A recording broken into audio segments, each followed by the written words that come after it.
Train का सफर कैसे अच्छा नहीं लगता, खास तौर पर जब कोई लंबा सफर करना हो। उस सफर में हम भारत के नए नए जगहों को एक्सप्लोर करते हैं और सफर लंबा भले ही हो पर आसानी से कट जाता है।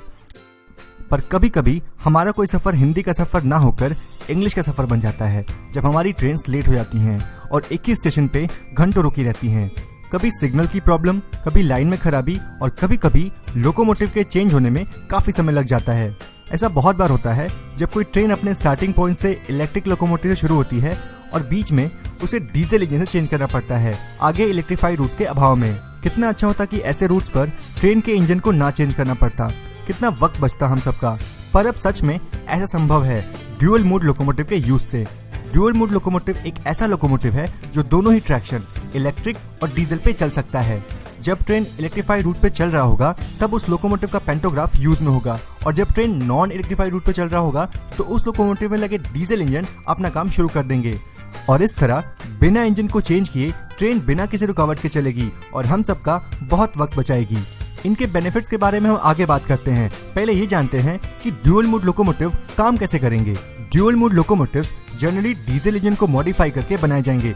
इंडिया में इसमें WDP-4D जो ड्यूअल कैब है उसमें लगाने की तैयारी है, क्योंकि ये लोकोमोटिव ड्यूअल मोड के लिए सबसे बेस्ट रहेगा। RDSO और DLW के हेल्प से इंडिया में ड्यूअल मोड लोकोमोटिव का आना लगभग तय है। अब अगर आपको डीजल और इलेक्ट्रिक लोकोमोटिव के वर्किंग के बारे में पता है तो आप इसे आसानी से समझ सकते हैं कि ड्यूअल मोड लोकोमोटिव कैसे काम करते होंगे। डीजल लोकोमोटिव में बाहर से कोई एनर्जी नहीं दी जाती। डीजल लोकोमोटिव के अंदर लगे डीजल जनरेटर से ही सारी पावर मिलती है और फाइनली लोकोमोटिव के पहिए घूमते हैं। इलेक्ट्रिक लोकोमोटिव में बाहर से एनर्जी दी जाती है, ओवरहेड वायर से करंट पेंटोग्राफ की हेल्प से ली जाती है और फिर बाद में उसके कन्वर्जन और रेक्टिफिकेशन के बाद ट्रैक्शन मोटर को चलाया जाता है। अब अगर कोई लोकोमोटिव जो डीजल और इलेक्ट्रिक दोनों से चले तो उसके अंदर भी दोनों डीजल और इलेक्ट्रिक लोकोमोटिव में यूज होने वाले कंपोनेंट्स जरूर से रहेंगे। फिलहाल ये ड्यूअल मोड लोकोमोटिव WDP-4D में यूज किया जाएगा जो एक डीजल इंजन है। अब इसमें अलग से किसी डीजल इंजन के कंपोनेंट की जरूरत नहीं होगी, बस इलेक्ट्रिक इंजन वाले कंपोनेंट इसमें फिट किए जाएंगे, जैसे pantograph, circuit breaker, transformer, rectifier etcetera etcetera. अब आप इस इमेज को देखकर ये समझ सकते हैं कि ड्यूअल मोड लोकोमोटिव में किस तरह से डीजल और इलेक्ट्रिक लोकोमोटिव के पार्ट लगे होंगे। जब लोकोमोटिव को इलेक्ट्रिसिटी से चलना होगा तो लोकोमोटिव में लगे पेंटोग्राफ यूज में आ जाएगा और फिर आगे ऐसे ही 25 kV की करंट को रेक्टिफाइड करके लोकोमोटिव के ट्रैक्शन मोटर को चलाया जाएगा।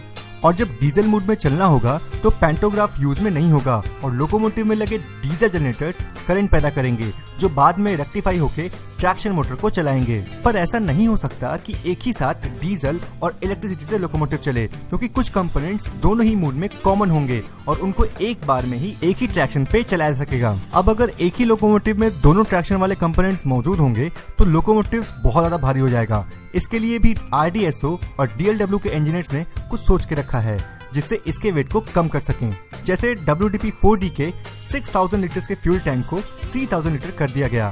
कैब में स्ट्रक्चरल स्टील की जगह स्टेनलेस स्टील का यूज किया गया। फैब 2 बोगी में TBU यानी ट्रेड ब्रेक यूनिट का यूज हुआ। मैकेनिकल कंप्रेसर की जगह इलेक्ट्रिसिटी ड्रिवन कंप्रेसर का यूज हुआ और कॉम्पैक्ट इक्विपमेंट ब्रेक के यूज से इस लोकोमोटिव को 126 टन से भी कम किया गया और इसको 135 किलोमीटर से भी ज्यादा स्पीड पर चलाने के लिए तैयार किया गया। और भी बहुत सारी चीजें की गई इसमें जिससे इसका वेट काफी कम किया गया। अब ये तो बात थी इसके वर्किंग की। अब देखते हैं कि अगर ये ड्यूअल मोड लोकोमोटिव हमारी पटरियों पे दौड़ने लगे तो हमें क्या लाभ होगा। सबसे पहले कि जो 15 या 20 मिनट या कभी कभी 1 घंटे का वक्त लगता है लोकोमोटिव चेंज करने में, वो समय बचेगा। दूसरा, अगर कभी कोई प्राकृतिक आपदा हुई, नेचुरल कैलेमिटीज, और किसी इलेक्ट्रीफाइड रूट्स के ओवरहेड वायर गिर गए तब भी हमारी ट्रेन डीजल मोड में चल सकती है। तीसरा, डीजल की कम खपत होगी, हमारा एनवायरनमेंट पोल्यूट नहीं होगा, जिसका फायदा बाद में हम ही को मिलेगा। दोस्तों, ड्यूअल मोड लोकोमोटिव्स के कुछ और भी बहुत सारे बेनिफिट्स हैं और अगर आपके पास बताने को कुछ और बेनिफिट्स हैं तो कमेंट बॉक्स में जरूर से बताएं।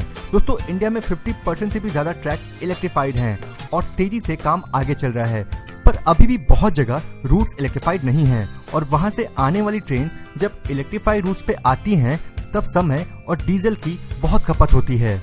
इसलिए ड्यूअल मोड लोकोमोटिव्स हमारे इंडियन रेलवेज के लिए बहुत ही ज्यादा सफल रहेगा। कुछ और देशों में जैसे जर्मनी, फ्रांस रसिया, अमेरिका में ऐसे ड्यूल मोड लोकोमोटिव काम में लिए जाते हैं, पर अब वो दिन भी दूर नहीं जब इंडियन रेलवे में हम सब अब डुअल मोड लोकोमोटिव देख पाएंगे। थैंक यू तो इस वीडियो को देखने के लिए। जय Hind and God bless you all.